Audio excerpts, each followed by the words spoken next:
혹시 햄릿 증후군이라는 말을 들어보셨습니까? 햄릿이라면 우리가 잘 아는 세계적인 대문호 셰익스피어의 햄릿, 그 작품에 나오는 주인공이 이런 말을 했지요. 사느냐 죽느냐 그것이 문제로다.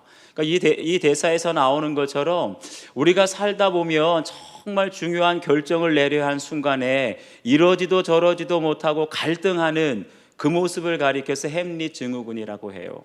이것을 심리학 전문 용어로는 선택장애 혹은 결정장애라고도 합니다. 흔히 이런 경우죠. 우리가 식당에 가서 음식을 주문하려고 하는데 오늘은 뭘 먹나, 이것도 먹고 싶고 저것도 먹고 싶고 1시간 넘도록 메뉴판만 뒤적이고 있어요. 오늘 외출을 하려고 하는데 오늘 오랜만에 동창회를 나가요. 그런데 오늘 뭐 입고 나가나, 이거 입어야 되나 저거 입어야 되나, 입었다가 벗었다가 입었다가 1시간이 넘도록 정하지를 못해요. 그게 바로 결정장애입니다. 전문가들이 왜 이러한 결정장애 햄릿 증후군이 나타나나 원인을 연구해 봤어요. 그러다 보니까 성장 과정 중에 부모의 선택과 결정에 너무나 지나치게 의존하는 그런 수동적인 유년기를 보낸 사람, 그러니까 하나부터 열까지 다 부모가 시키는 대로, 옷 입는 것도 음식 먹는 것도 애들이 이거 입고 싶다 그러면 너 그거 입으면 안 돼, 엄마가 시키는 대로 해. 대부분 성인이 되어서 결정을 못해요, 혼자. 그런 경우나 혹시나 또 최근에 지나친 정보과잉의 시대로 너무나 많은 정보가 홍수처럼 넘쳐나다 보니까 뭐를 결정해야 될지 못해서 차일피일 하루 이틀 연기하다 보니까 그것이 결국 결정장애, 결정을 못하게 되었지요. 저도 담임 목사가 된 이후에 중요한 결정을 내릴 때 그냥 고민만 하고 차일피일 미루다가 결국은 중요한 타이밍을 놓치고 지금까지도 지체하는 경우가 있어요. 혹시 여러분에게는 이미 했어야 할, 반드시 해야 할 일을 지체하고 있는 일은 없으십니까? 오늘 주시는 말씀을 통해서 어느 때까지 지체하겠느냐, 이 말씀 통하여 저희들에게 주시는 하나님의 음성 듣게 되길 주의 이름으로 축원합니다. 첫 번째는 먼저 회막이 세워져야 합니다. 우리 1절 말씀 함께 읽겠습니다. 시작. 이스라엘 자손의 온 회중이 실로에 모여서 거기에 회막을 세웠으며 그 땅은 그들 앞에서 돌아와 정복되었더라. 아멘. 여기 보니까 이스라엘 자손의 온 회중이 실로에 모였다라고 했어요. 지금까지는 이스라엘에서 가나안 전쟁이 7년 동안 계속되면서 그 남쪽에 있는 요단강 가까이에 있는 길갈이 이스라엘의 총사령부였습니다.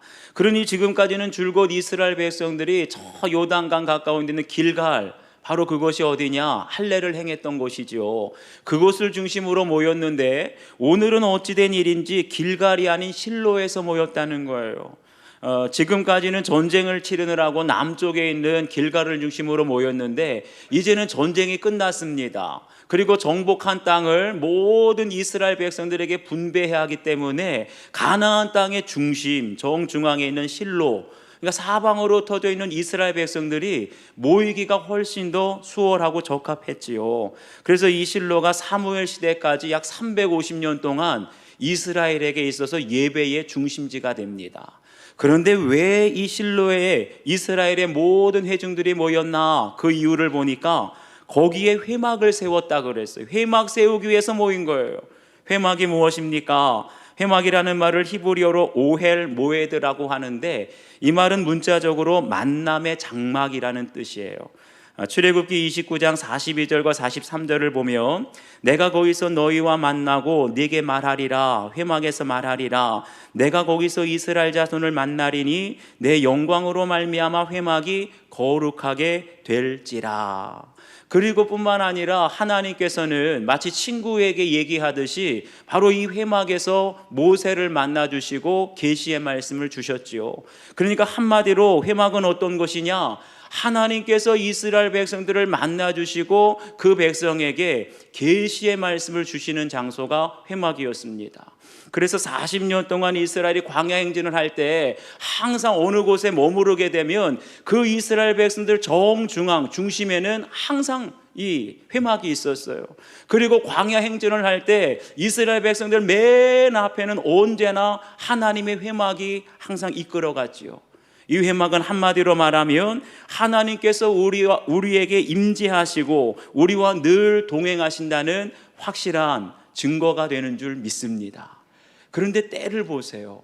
왜 하필이면 이때 하나님께서 실로의 회막을 세우라고 하셨을까? 보세요. 지금 유다 지파와 요셉의 자손들이 계속해서 기업을 분배받고 있는데 왜 땅을 분배하다 말고 아직 7지파가 땅 분배받지도 못했는데 갑자기 중간에 생뚱맞게 회막을 세우라고 하셨을까?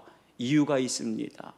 지난주에 살펴본 것처럼 요셉 자손은 요단 동편에서도 요단 서편에서도 절대 부족하지 않아 아주 넉넉한 땅을 기업으로 분배받았습니다. 그런데도 여호수아에게 뭐라고 했지요? 내가 큰 민족이 되었거늘 한 제비 한 분깃만 주심이 어찌함이니까? 이 어찌함이니까라는 말에는 불평과 불만이 그냥 꽉 차 있는 거예요. 그런데 그 당시에 요셉 지파가 어떤 사람이냐? 조상이 대단하잖아요. 그러니까 그들의 말 한마디로 이스라엘 12지파가 술렁일 수 있는 아주 말 한마디에 영향력이 큰 지파였습니다. 그렇기 때문에 요셉 지파의 이 불평과 불만을 그냥 내버려 두게 되면 이스라엘 12지파의 이 기업 분배가 지체될 수가 있어요. 아니, 그뿐만이 아니라 그들의 불만을 내버려 두면 이스라엘 12지파가 지금 연합해가지고 잘 싸워왔는데 이 연합이 하루아침에 완전히 깨어질 수도 있는 그런 위기 상황이었습니다. 그런데 그 위기 상황 앞에서 여호수아가 가장 우선적으로 한 것이 무엇이냐? 회막을 세우는 일이었습니다. 공동체의 한치 앞이 보이지 않는 거예요. 조상 그 대단한 조상 요셉을 그렇게 자부심을 가지면서 불평불만한 그 사람들 때문에 지금 공동체가 분열의 위기에 있었는데 그때 가장 먼저 한 것은 오직 주님을 바라보고 주님의 임재 가운데 나아갔다는 것입니다. 사랑하는 여러분, 우리도 마찬가지죠. 여러분 가정이 파괴될 위기, 교회가 분열될 위기에 있을 때는요, 그냥 법적인 소송이 중요한 것이 아니에요. 그냥 회의만 하면서 합의한다고 문제가 해결되는 것이 아니라 오직 주님을 바라보고 주님의 임재 가운데 나아가 무너진 회막을 다시 세워야 할 줄 믿습니다. 오직 우리가 거기에서 주님의 임재 가운데 하나님의 말씀, 계시의 말씀을 듣게 될 때 가정이 살아나고 교회가 살아나게 될 줄 믿습니다. 앞에서 저에게도 이 결정장애, 아주 중요한 결정을 해야 될 때 결정을 내리지 못하는 결정장애가 있다고 그랬죠. 제가 이렇게 보기와는 다르게 약한 사람이에요. 여러분도 어머 목사님 대단하신 분인 줄 알았는데 그렇게 약하시네. 여러분도 실망하실지 모르겠지만 여러분보다 제가 제 자신에게 더 실망할 때가 많고 제 자신이 싫을 때가 많아요. 여러분은 그럴 때 없습니까?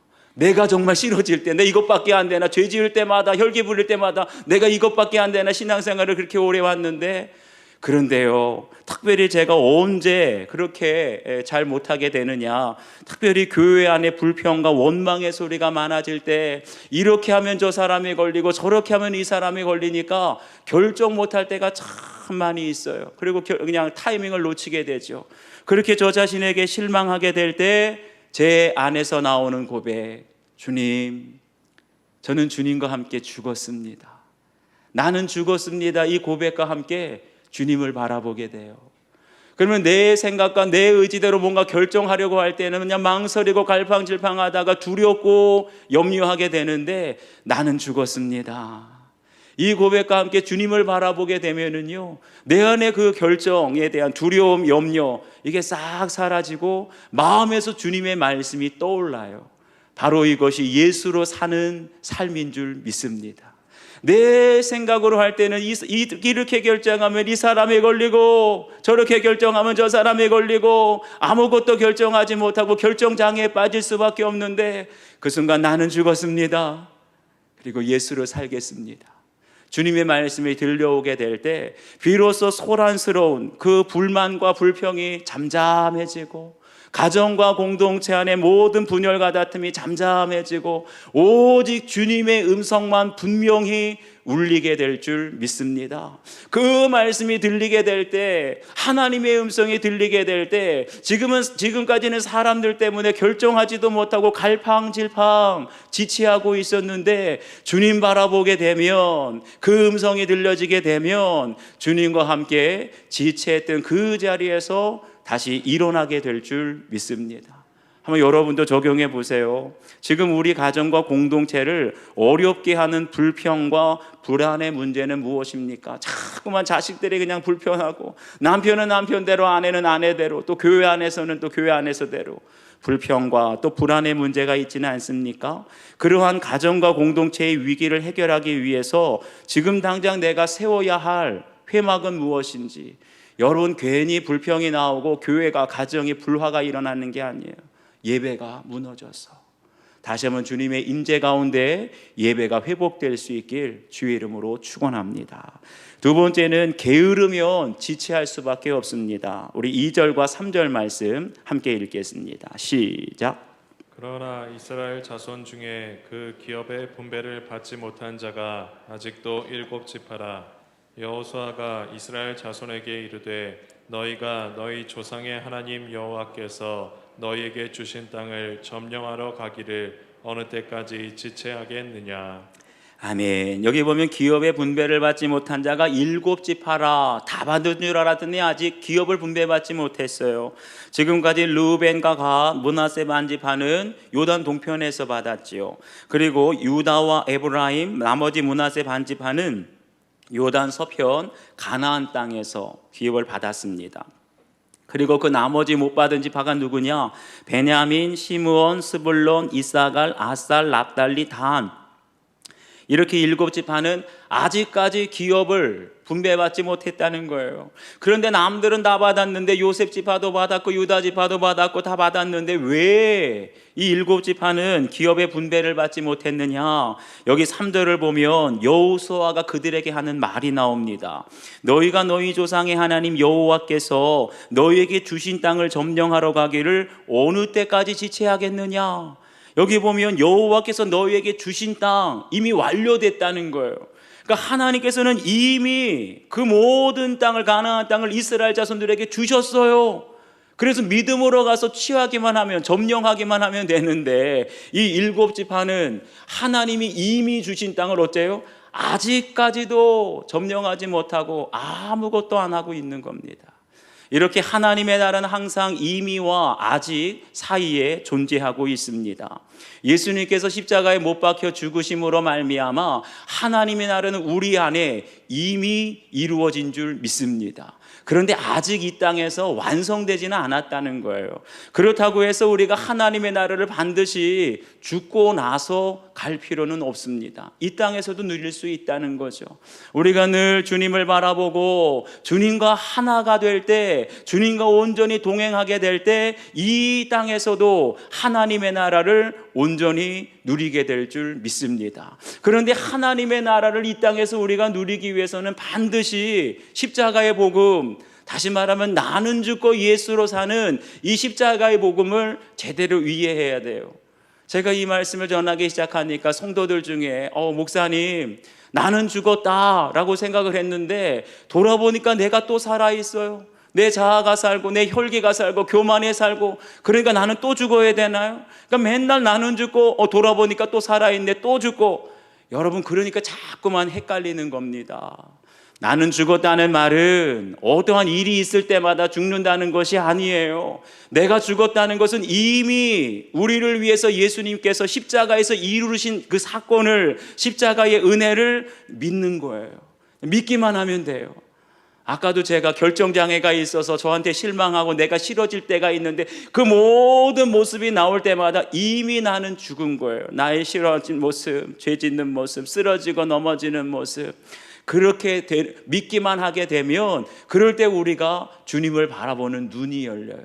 그렇다고 내가 죽었다 이것을 믿는다고 해서 죄의 유혹이 하루아침에 사라지는 것이 아닙니다. 여전히 내 안에 혈기가 있고요, 교만이 있고요, 음란이 올라올 때가 있어요.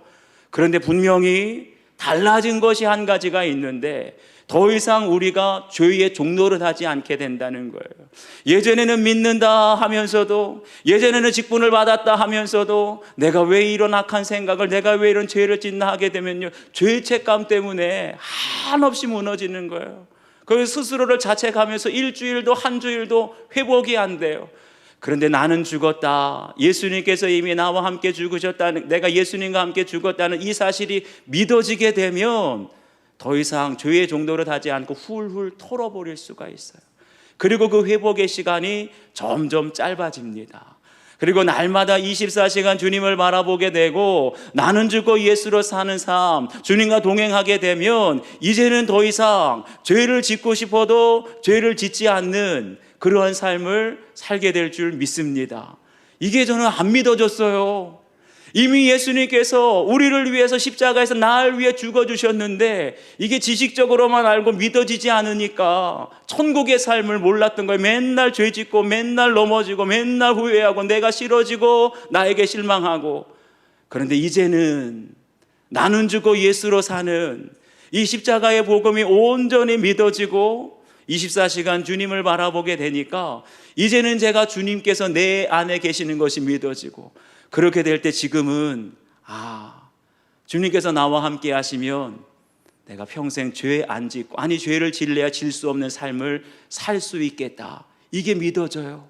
이렇게 우리가 24시간 주님과 동행하게 될 때 하나님의 나라를 죽고 나서 가는 것이 아니라 이 땅에서도 하나님의 나라를 누리게 될 줄 믿습니다. 그런데 왜 일곱 지파는 하나님께서 이미 땅을 주셨는데도 불구하고 점령하지 못했느냐? 여기 7절, 여기 말씀을 보면 너희가 어느 때까지 지체하겠느냐라고 그랬어요.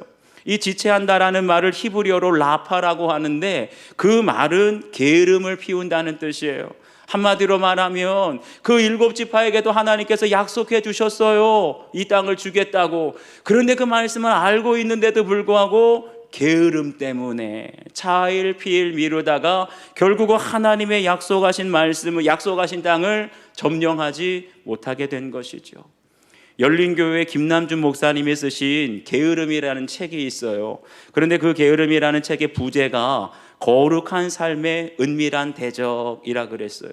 거룩한 삶이 뭡니까? 바로 주님과 동행하는 삶이죠. 우리가 주님을 바라보고 동행하게 될 때 하나님의 나라를 누릴 수가 있는데 가장 큰 장애물, 걸림돌이 뭐냐? 게으름 때문에 못 된다는 거예요. 그러면서 그 표지에 이런 글이 나옵니다. 게으름은 단순한 인간 성향의 문제가 아니라 마음의 뿌리를 내린 그릇된 자기 사랑입니다. 진실한 신자가 되기 위해서는 언제나 게으른 옛 본성과 싸워야 합니다. 게으름의 죽음 없이는 거룩한 삶도 없습니다. 우리가 아무리 주님을 바라보고 동행하려고 할지라도 나는 죽고 예수로 사는 삶을 살고 싶어도 게으름에 대해서 죽지 아니하면 안 돼. 그러면서 아무것도 안 한다는 거예요. 그러면서 그 책을 보면 게으른 사람에 대해서 아주 구체적으로 나오는데, 게으른 사람의 특징은 만사를 귀찮게 여기며 실증을 잘 내지만 그런데 자기가 좋아하는 일만큼은 누구보다도 바쁘게 한다는 거예요. 이게 바로 자기 사랑이죠. 다른 사람들이 시키는 일, 꼭 해야 할 일은 손 하나 까딱하지 않는데 자기가 하고 싶은 거, 텔레비전 보려고 하면 리모컨은 누구보다도 빨리 찾아요. 다른 건 아무것도 안 하는데 컴퓨터 하려고, 게임 하려고 그러면 마우스는 누구보다 빨리 찾아요. 이게 바로 게으른 사람의 특징이라는 거죠. 특별히 게으른 사람일수록 핑계가 많고 변명이 많습니다. 그러니까 게으른 사람이 몸이 게으른 것이지 입은 아주 바쁘다는 거예요. 뭐를 시키면 나 이것 때문에 못해, 저거 시키면 나 이것 때문에 못해. 항상 변명과 핑계하는 입은 바쁘고 몸만 게으르다는 거죠. 이런 게으른 사람과 대화를 해보면 굉장히 교만하고 고집도 셉니다. 그러니 아무리 하나님께서 약속의 말씀을 주셨다고 해도, 약속의 땅을 주셨다고 해도 말로만 다 해요. 머릿속으로는 온갖 공상 다 하고 입으로는 이런 핑계 저런 핑계 다 하면서 발걸음은 한 걸음도, 손은 하나도 까딱하지 않죠. 여러분 가정에도 이런 게으른 가족이 있지 않습니까? 그런 게으른 가족에게 여러분 어떻게 하세요? 그래, 너 하고 싶은 대로 해라. 내가 모든 거 다 해봤는데 안 되니까 너 하고 싶은 대로 해라. 때 되면 그래 하겠지, 철이 들겠지. 여러분, 이것은 거짓된 평안이에요. 우리가 자녀들 가족들의 문제에 직면하지 않으려고 하니까 그래 네가 하고 싶은 대로 해라, 때 되면 하겠지, 그런 말이 우리 자녀를, 우리 가족을 망치고 죽인다는 것을 기억하셔야 돼요. 우리 가정 안에, 교회 안에 마땅히 해야 할 일이 있음에도 불구하고 그냥 핑계만 대면서, 할 수 없는 핑계만 대면서 게을러 하는 사람 어떻게 해야 될까요? 여호수아가 그들을 향해서 어느 때까지 지체하겠느냐 단호하게 말을 하면서 그 게으름에서 깨어나라고, 일어나라고 재촉했던 것처럼 이제는 그래 때 되면 하겠지, 이런 포기하는 말이 아니라 단호하게 우리 가족들에게 말하며 그 게으름에서 일어나라고, 지체하는 자리에서 깨어나라고 기도하며 권면할 수 있길 주의 이름으로 축원합니다. 한번 적용해 보세요. 하나님은 이미 주셨는데 내가 아직 취하지 못한 약속의 땅은 무엇입니까? 알고는 있지만, 이미 주신 건 알고는 있지만 내 몸으로 순종이 안 되는 것이 있진 않습니까? 지금까지 게을러서 지체하고 있는 일은 무엇인지 정말 여러분 오늘 말씀을 통해서 이것 깨닫기를 바라요. 내가 해야 된다는 건 알지만 아직까지도 결정하지 못해서 지체하고 있는 일, 오늘 결단할 수 있기를 바랍니다. 마지막 세 번째는 비전, 그림을 세우는 사람이 필요합니다. 우리 4절과 8절 말씀을 함께 읽겠습니다. 시작. 너희는 각 지파에 세 사람씩 선정하라. 내가 그들을 보내리니 그들은 일어나서 그 땅에 두루 다니며 그들의 기업에 따라 그 땅을 그려가지고 내게로 돌아올 것이라. 그 사람들이 일어나 떠나니 여호수아가 그 땅을 그리러 가는 사람들에게 명령하여 이르되 가서 그 땅으로 두루 다니며 그것을 그려가지고 내게로 돌아오라. 내가 여기 실로의 여호와 앞에서 너희를 위하여 제비를 뽑으리라 하니. 아멘. 보세요. 다른 지파, 요셉 지파, 유다 지파, 갓 지파 다 기업을 받았는데 이 7지파는 하나님으로부터 약속의 땅을 받았어요. 그럼에도 불구하고 예배가 무너지고 회막이 무너지고 그리고 게으름 때문에 지금 무엇을 해야 할지, 어떻게 해야 할지 그냥 질팡 망설이기만 하고 결정장애 때문에 결정을 못하고 있습니다. 그러니 그들을 향해서 여호수아가 뭐라고 명령하지요? 각 지파에서 세 사람씩 선정하라. 즉 다른 사람들은 다 게을러서 지금 지체하고 있어요. 다 게을러서 주저앉아 있어요. 말로만.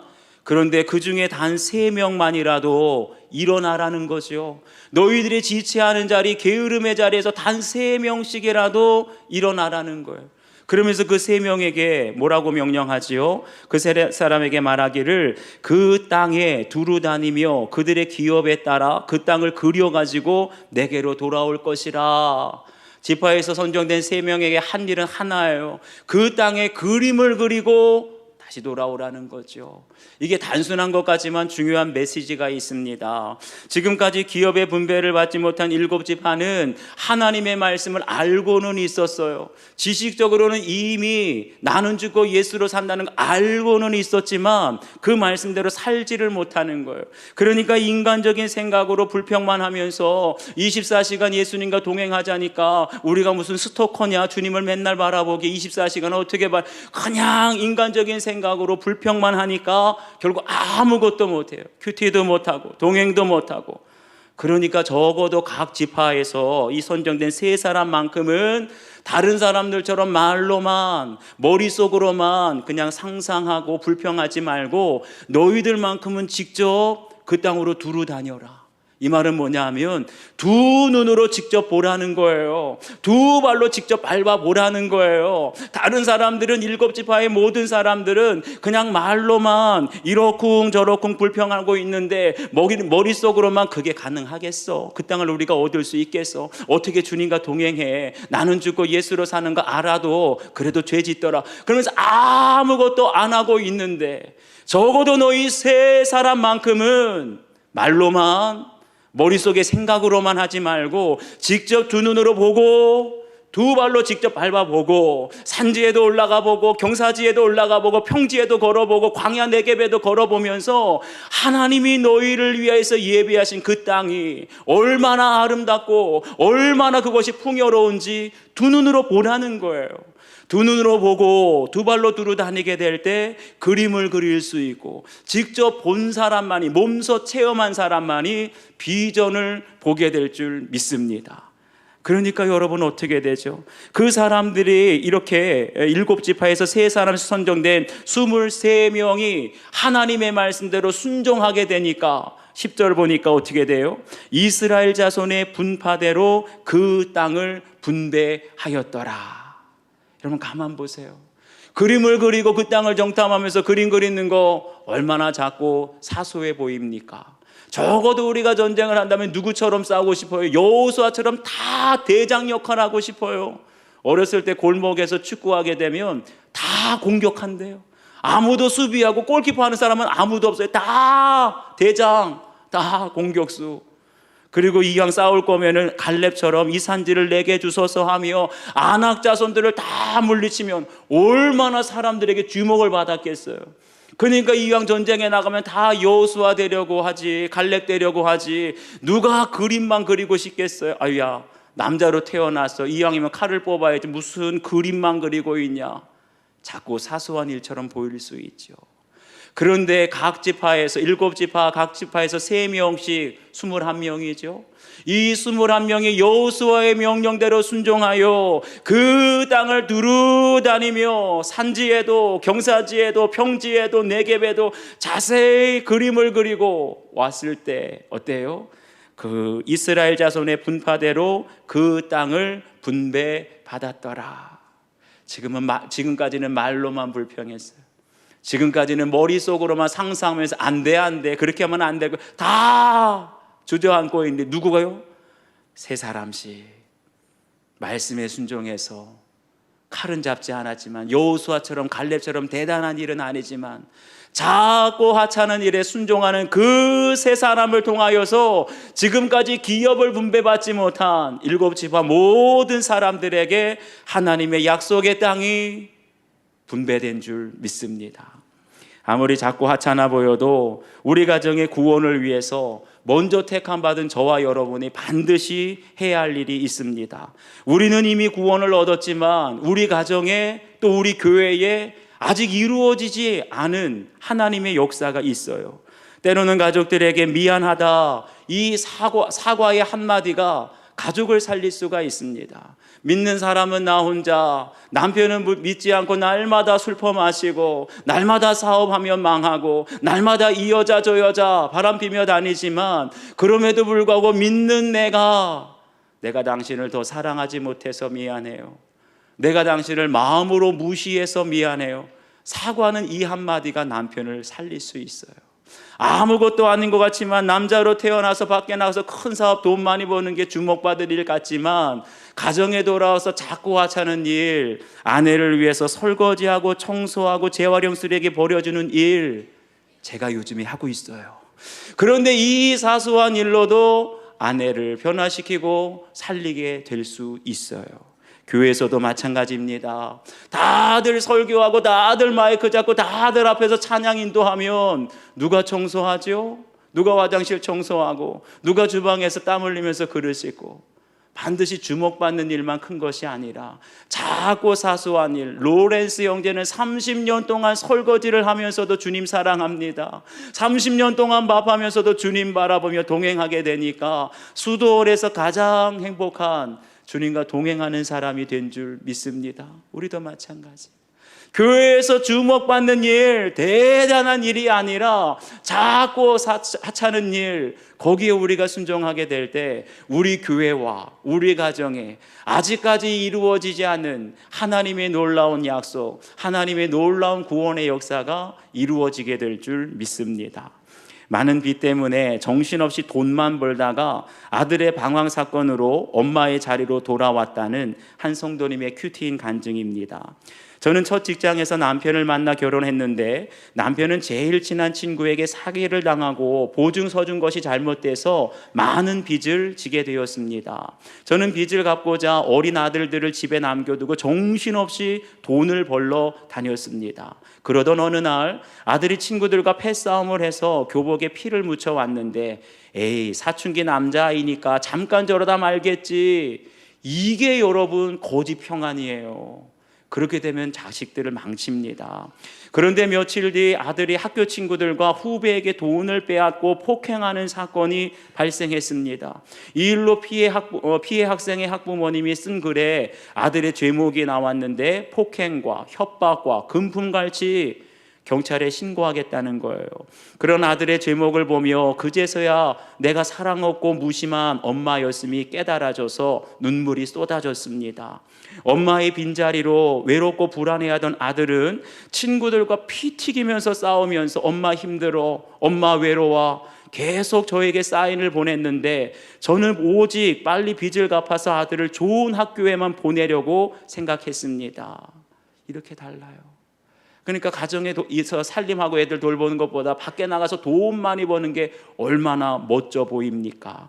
그런지만 알았지 내 자식이 아프고 외롭다고 온몸으로 말하는 소리에는 귀를 기울이지 않았던 것입니다.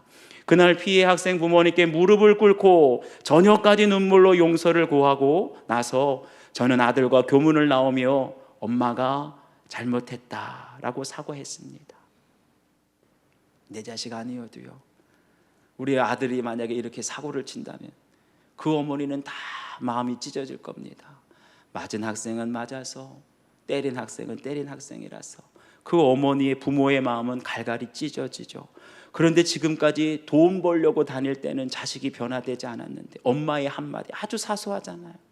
엄마가 잘못했어. 네가 지금까지 외로웠는데, 네가 힘들다고 지금까지 온몸으로 말했는데 엄마는 돈만 벌러 다녔어. 미안하다. 이 사과의 한마디가 아들을 변화시켜요. 그 후 아들은 공동체에 속해 예배를 드리며 신앙생활을 시작하였고 학교를 졸업한 뒤에는 예전에 자신처럼 방황하는 청소년들을 지도하는 일을 하겠다고 하며 믿음의 가정까지 꾸렸습니다. 할렐루야죠. 하루 종일 돈 벌러 다닐 때는 교회 나오라 그래도 그렇게 해도 안 나왔는데 엄마의 빈자리를 돌아오니까 그 아들이 변화됐어요. 돈밖에 모르던 무심한 저를 늦게나마 엄마의 자리로 돌아오게 해주신 하나님께 감사드립니다. 여러분도 한번 적용해 보세요. 가족의 구원을 위해서 내가 감당해야 할 그림 그리는 일, 아주 작고 하찮은 일이죠. 그런데 그 일을 해야 우리 가정과 교회에 하나님의 역사가 이루어집니다. 그게 무엇인지 한번 적용해 보세요. 크고 대단한 일만 찾지 마시고 교회에서 아주 작고 사소한 일, 하찮은 일을 맡겨서 자존심이 상하거나 불순종한 적이 있습니까? 아니 나를 뭘로 보고 내가 권사인데, 나를 뭘로 보고 내가 장로고 안수집사, 나를 뭘로 보고 내가 수십 년 신앙생활했는데 뭐 청소나 시키고 맨날 하찮은 일만 시키고 그러진 않았습니까? 여러분, 그 일에 순종하게 될 때 지금까지 지체되었던 공동체가 살고 우리 가정, 자녀들이 살게 될 줄 믿습니다. 기도하시겠습니다. 아버지